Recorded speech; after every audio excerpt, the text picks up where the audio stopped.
નમસ્તે દોસ્તો, આજે આપણે ધોરણ 8માં વ્યાકરણ વિભાગમાં સંધિ શીખીશું. સંધિ એટલે શું? સંધિ એટલે સાંધો, જોડાણ. શબ્દોના પૂર્વેના શબ્દોનો અંત્ય વર્ણ એટલે કે શબ્દ હોય તેનો છેલ્લો વર્ણ અક્ષર એ પછીના શબ્દના પ્રથમ વર્ણ સાથે આવે ત્યારે તેની સંધિ કે જોડાણ થતાં સ્વર વ્યંજનમાં જે ફેરફારો થાય કે પરિવર્તન પામે તેને સંધિ કહે છે. હવે આ સંધિ શીખવા માટે આપણે સ્વર અને વ્યંજનની સમજ હોવી જરૂરી છે, જે આપણે વર્કશીટમાં આગળ જોઈ ગયેલા છીએ. હવે સંધિના પ્રકાર 2 છે: સ્વર સંધિ, વ્યંજન સંધિ. પહેલા પ્રકારની સંધિમાં જોડાતા બંને વર્ણો સ્વર જ હોય છે. સ્વર એટલે કે જેનો પોતાનો સ્વતંત્ર ઉચ્ચાર હોય. અ, આ, ઈ, ઉ, આ બધા સ્વર છે. એને બીજા કોઈની મદદ લેવાની જરૂર પડતી નથી, એ સ્વતંત્ર ઉચ્ચાર કરી શકે છે. જ્યારે બીજા પ્રકારની સંધિમાં સ્વર વ્યંજન, વ્યંજન સ્વર કે વિસર્ગ આદિ હોય છે, એટલે કે બીજા ગમે તે હોય. તો વ્યંજનમાં એવું છે કે ક, ખ, ગ, ગ, તો એમાં ક બોલીએ ત્યારે એની સાથે પાછળ અ બોલાય છે. ક પછી પાછળ અ સ્વર આવે ત્યારે એ પૂરો એક અક્ષર બને છે. તો આ એના 2 પ્રકાર છે. હવે સ્વર સંધિ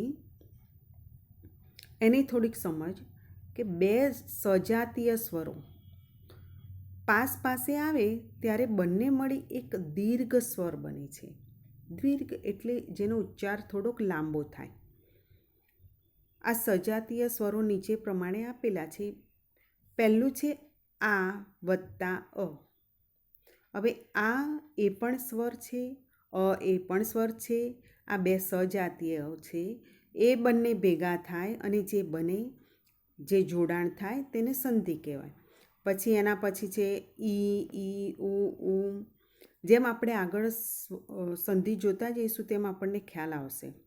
હવે કોઈ વખતે એથી ઉલટી રીતે પણ જોડાણ થાય છે. દાખલા તરીકે પહેલાં આ આવે પછી અ, કોઈમાં આ, ઈ, ઉ. આ રીતે સંધિને છોડો અને જોડો આવે છે. આગળ આપણે જોઈએ. પહેલો એનો આ નિયમ છે કે અ વત્તા અ એ બંનેને જોડીએ ત્યારે આ થાય. આના થોડાક ઉદાહરણો આપેલા છે. હવે જોઈશું કે પહેલો છે એક વત્તા અધિક. હવે તમે એક શબ્દ છે એનો જે ક છે એનો તમે ઉચ્ચાર કરશો તો તમને પાછળ અ એવું સંભળાશે. અને એનો પહેલો જે છે અ, અધિકમાં અ, તો એકમાં અ છે વત્તા અધિકમાં અ છે, એ બંને અ ભેગા થયા તો એનો આ થઈ ગયો. એનો જે જવાબ બન્યો છે તે એકાધિક. તો અહીંયા કને કાનો થઈને કા થઈ ગયું. એના બીજા એ રીતે ઉદાહરણો આપેલા છે કે એક વત્તા અક્ષરી, એકાક્ષરી. તો આ બીજા ઉદાહરણો છે તે તમારે જોઈ લેવાના.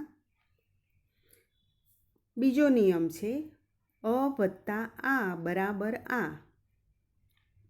હવે આ ઉદાહરણ પણ તમે જોઈ લો કે ગોળ વત્તા આકાર. તો ગોળ એને સ્વર તમે છૂટા પાડો ત્યારે અળને લંબાવો તો એની પાછળ અ બોલાય છે. આકાર આ આપણો આ થઈ ગયો. એ બંનેનું જોડાણ થઈને ગોળાકાર, તો અહીંયા આ થયું.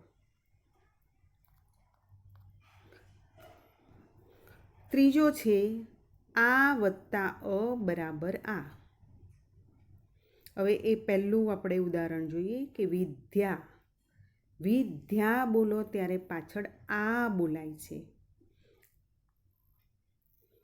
વત્તા અભ્યાસ. અભ્યાસમાં જે એનો પહેલો અક્ષર છે તે અ છે. એ બંનેનું જ્યારે જોડાણ થયું ત્યારે વિદ્યાભ્યાસ થયો. આવા બીજા ઉદાહરણો છે તે તમારે જોઈ લેવાના. હવે આપણે ચોથો નિયમ જોઈએ. આ વત્તા આ બરાબર આ.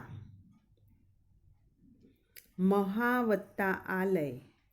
મહા એમાં પણ આ બોલાય છે, આલયમાં પણ આ છે. એ બંને ભેગા થયા એનાથી થયું મહાલય. ત્રણેયમાં આ થયો. આ આપણો નિયમ છે. આગળ પાંચમું, ઈ વત્તા ઈ બરાબર ઈ. હવે પહેલાં બે બી ઈ છે અને ત્રીજો ઈ છે. એ બંનેના જોડાણથી જે ઈ બન્યો છે તે તમે જોઈ લો. રવિ, તો આ હસ્વ ઈ છે એટલે કે નાનો ઈ છે. આ બંને પહેલાં હસ્વ ઈ છે, એનાથી દીર્ઘ ઈ બન્યો. ઇન્દ્ર એ પણ હસ્વ ઈ છે.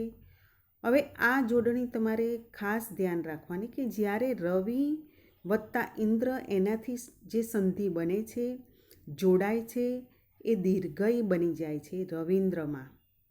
તે રીતે આ બધામાં તમારે ધ્યાનથી જોઈ લેવાનું કે રવિની સાચી જોડણી હસ્વ ઈ આવે, પણ જ્યારે એ જોડાય છે ત્યારે એ દીર્ઘ બની જાય છે. સંધિ થયા પછી એ રવિન્દ્રમાં દીર્ઘ ઈવાળો બની જાય છે. આગળ ઈ વત્તા ઈ બરાબર ઈ. હવે આમાં પહેલાંમાં અધિ. અધિમાં હસ્વ ઈ છે, ઈક્ષકમાં દીર્ઘ ઈ છે અને એ બંનેના જોડાક્ષર પછી જે બન્યો છે તે દીર્ઘ ઈ અધિક્ષક. અધિક્ષક બને છે. તેવી જ રીતે પરી વત્તા ઈક્ષક પરીક્ષક. જોડાણ થયા પછી સંધિ બન્યા પછી એની દીર્ઘ ઈ થઈ ગયેલો છે. એવા નીચે પણ ઉદાહરણ આપેલા છે. 7મું છે એમાં દેવી વત્તા ઈચ્છા, બંનેમાં દીર્ઘ ઈ છે અને એ સંધિ જોડાયા પછી પણ એ દીર્ઘ ઈ જ રહે છે. રજની વત્તા ઈશ, રજનીશ. અવની વત્તા ઈશ, અવનીશ.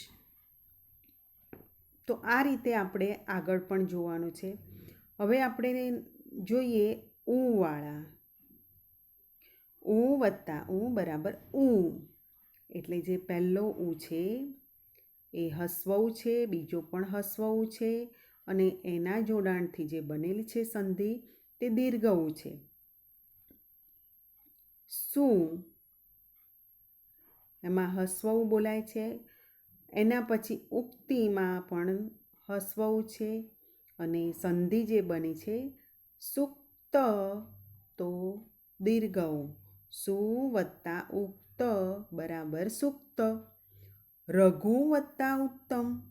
રઘુમાં દીર્ઘ ઉ, ઉત્તમમાં પણ નાનો ઉ અને બન્યો છે રઘુત્તમ. આગળ 10મું, એમાં દીર્ઘ ઉ વત્તા હસ્વ ઉ વત્તા દીર્ઘ ઉ બરાબર દીર્ઘ ઉ. સિંધુ. સિંધુની અંદર હસ્વ ઉ છે, ઉર્મિમાં દીર્ઘ ઉ છે અને પછી એનાથી જે બન્યો તો સિંધુર્મી. એનું બીજું ઉદાહરણ પણ આપેલું છે. આપણે જે આજે આ સંધિના થોડા નિયમો શીખ્યા, હવે એના પછી જે બીજો પાર્ટ છે એમાં આપણે બીજા નિયમો શીખીશું. આ સંધિના નિયમો તમારે તમારી નોટમાં ધ્યાનથી લખવાના છે. Thank you.